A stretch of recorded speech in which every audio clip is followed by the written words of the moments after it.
بسم اللہ الرحمن الرحیم۔ معدہ خراب ہونے کی وجوہات: کھانے پینے میں بے احتیاطی، گیسٹرک جوس کا کم ہونا، زیادہ سرد چیزیں کھانا، زیادہ بادی اور ناہضم ہونے والی خوراک کھانا، ایک جیسی چیزیں زیادہ عرصے تک کھاتے رہنا، کھانا کھانے کے بعد بیوی سے سیکس کرنا، زیادہ میٹھی اور گرم چیزیں کھانا۔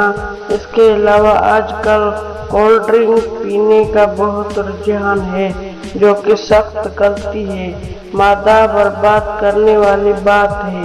کولڈ ڈرنک آپ صرف اس وقت پئیں جب آپ نے بہت زیادہ کھا لیا ہو یا بہت ثقیل ناہضم ہونے والی چیز کھائی ہو، مگر پھر بھی زیادہ نہیں، صرف ایک گلاس کافی ہے کھانا ہضم کرنے کے لیے۔